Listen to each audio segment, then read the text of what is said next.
Semuanya, perkenalkan aku Salwa Syifa Prihatini dengan NIM 2507090. Aku dari Prodi Psikologi Fakultas Ilmu Pendidikan. Selamat datang di video edukasi Algoritma Kebangsaan Indonesia. Video ini akan membahas 4 konsensus penting yang menjadi dasar berdirinya bangsa Indonesia: Pancasila, Undang-Undang Dasar, Bhinneka Tunggal Ika, dan NKRI.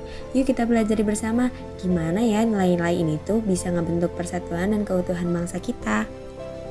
Pancasila lahir dari proses panjang menjelang kemerdekaan Indonesia. Pada sidang BPUPKI, IR Soekarno pertama kali yang mengusulkan dasar negara diberi nama Pancasila yang berisi 5 prinsip dasar kehidupan berbangsa dan bernegara.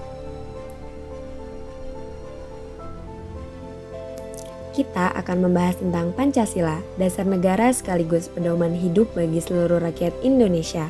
Kata Pancasila berasal dari bahasa Sanskerta. Panca berarti 5, sila berarti dasar atau prinsip. Jadi, Pancasila adalah 5 dasar penting yang menjadi landasan dalam kehidupan berbangsa dan bernegara. Pancasila bukan sekedar simbol atau tulisan di dinding saja, tapi merupakan nilai-nilai luhur yang membentuk karakter bangsa kita. Mari kita bahas satu persatu. Sila pertama, ketuhanan yang Maha Esa. Sila ini mengajarkan kita untuk percaya kepada Tuhan dan menghormati perbedaan agama. Contohnya, saat kita memberi ucapan selamat kepada teman yang merayakan hari raya yang berbeda, atau saling membantu dalam kegiatan sosial tanpa melihat agama. Sila kedua, kemanusiaan yang adil dan beradab. Artinya, kita harus menghargai sesama manusia dan memperlakukan semua orang dengan adil. Dalam kehidupan sehari-hari, kita bisa menerapkannya dengan tidak membedakan teman-teman, menolong orang lain, dan bersikap sopan kepada siapapun. Sila ketiga yaitu persatuan Indonesia. Sila yang menumbuhkan semangat cinta tanah air dan menjaga persatuan di tengah keberagaman. Contohnya, tetap rukun meski berbeda suku atau budaya dan bangga menggunakan produk lokal buatan Indonesia. Sila keempat, kerakyatan yang dipimpin oleh hikmat kebijaksanaan dalam permusyawaratan perwakilan. Nilai ini mengajarkan kita pentingnya musyawarah untuk mencapai mufakat. Misalnya ketika kita berdiskusi untuk mengambil keputusan di sekolah, di organisasi, atau semua pendapat yang harus didengar dan dihargai. Sila kelima, keadilan sosial bagi seluruh rakyat Indonesia, yang artinya setiap warga negara berhak mendapatkan keadilan dan kesejahteraan yang sama. Sebagai contoh, pemerintah yang melakukan pemerataan bangunan dan kita sebagai warga tidak boleh berbuat curang atau merugikan orang lain. Dengan menerapkan kelima sila ini dalam kehidupan sehari-hari, kita membantu menjaga keutuhan dan mewujudkan Indonesia yang adil, makmur, dan sejahtera. Jadi, mari kita jadikan Pancasila bukan hanya diucapkan, tapi dihidupkan dalam tindakan nyata. Karena dengan Pancasila, kita semua berbeda-beda tapi tetap satu jua. Sejarah pembentukan Undang-Undang Dasar 1945 dimulai pada masa sidang BPUPKI di tahun 1945. Saat itu para tokoh bangsa seperti Soekarno, Hatta, dan Muhammad Yamin bersama anggota lainnya berdiskusi untuk menentukan dasar negara dan bentuk pemerintahan Indonesia setelah merdeka. Setelah melalui beberapa perdebatan dan masukan dari beberapa pihak, pada 18 Agustus 1945, sehari setelah proklamasi kemerdekaan, Panitia Persiapan Kemerdekaan Indonesia secara resmi mengesahkan Undang-Undang Dasar 1945 sebagai konstitusi negara. Undang-Undang 1945 bukan hanya sekedar kumpulan pasal-pasal hukum, tapi merupakan jiwa dan arah bangsa Indonesia. Di dalamnya termuat prinsip-prinsip penting tentang demokrasi, kedaulatan rakyat, dan hak asasi manusia. Prinsip demokrasi tercermin dari pasal 1 ayat 2 yang berbunyi, kedaulatan berada di tangan rakyat dan dilaksanakan menurut Undang-Undang Dasar, yang artinya kekuasaan tertinggi ada di tangan rakyat. Rakyatlah yang memilih wakil-wakilnya melalui pemilu dan ikut menentukan arah pemerintahan.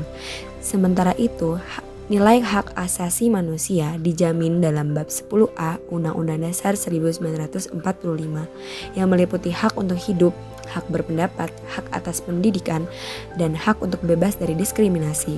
Semua ini menunjukkan bahwa Undang-Undang Dasar 1945 menjunjung tinggi martabat manusia serta menghormati kebebasan setiap warga negara. Selain itu, Undang-Undang Dasar 1945 juga mengatur pembagian kekuasaan antara lembaga eksekutif, legislatif, dan yudikatif agar tidak terjadi penyalahgunaan kekuasaan.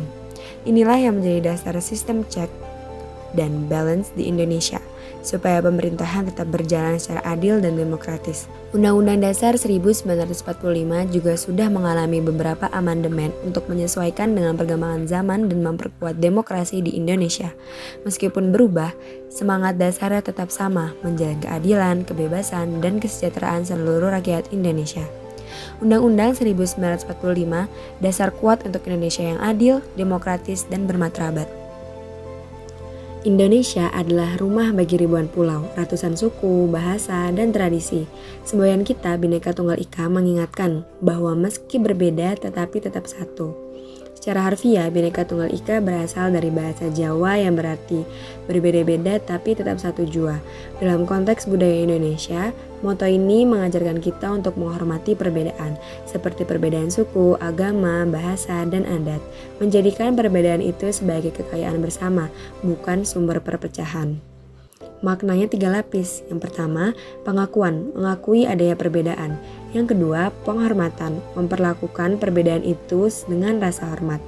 Yang ketiga, kesatuan, bertindak bersama demi kepentingan bersama sebagai satu bangsa. Bhinneka bukan sekedar toleransi pasif, tapi sikap yang aktif. Saling belajar, saling berbagi, dan saling melindungi identitas masing-masing sambil memperkuat ikatan kebangsaan.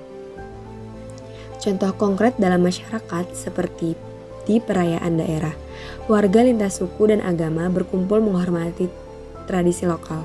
Pada upacara kemerdekaan, seluruh lapisan masyarakat berkumpul mengibarkan bendera. Sekolah mengajarkan tarian daerah dari berbagai provinsi sehingga anak-anak belajar dan menghargai budaya lain. Pasar tradisional mempertemukan makanan khas dari Sabang sampai Merauke. Nah, semua itu bukti nyata Bhinneka Tunggal Ika bekerja dalam sekalian. Selain itu, program gotong royong lintas agama saat bencana memperlihatkan solidaritas yang melampaui perbedaan keyakinan. Bhinneka Tunggal Ika mengajarkan kita untuk melihat dan mengajak kita untuk melihat perbedaan sebagai kekuatan. Mari kita hormati, pelajari, dan rayakan keragaman Indonesia karena dari sanalah Indonesia menjadi utuh dan kuat. Indonesia adalah negara kepulauan terbesar di dunia, dari Sabang sampai Merauke, dari Miangas hingga Pulau Rote. Di tengah keberagaman budaya, bahasa, dan suku, kita semua disatukan oleh satu semangat, Negara Kesatuan Republik Indonesia atau NKRI. NKRI berarti seluruh wilayah Indonesia, baik darat, laut, maupun udara. Satu kesatuan yang utuh dan tidak bisa dipisahkan. Sementara ungkapan NKRI harga mati mencerminkan tekad bulat rakyat Indonesia yang menjaga kedaulatan dan keutuhan negara dengan segala cara, bahkan hingga titik darah penghabisan. Kedaulatan negara sendiri berarti kebebasan dan kekuasaan tertinggi suatu bangsa untuk mengatur dirinya sendiri, tanpa campur tangan pihak asing. Ini mencakup kedaulatan politik, ekonomi, budaya, dan pertahanan. Karena tanpa kedaulatan, bangsa kita tidak akan bisa berdiri tegak sebagai negara yang merdeka.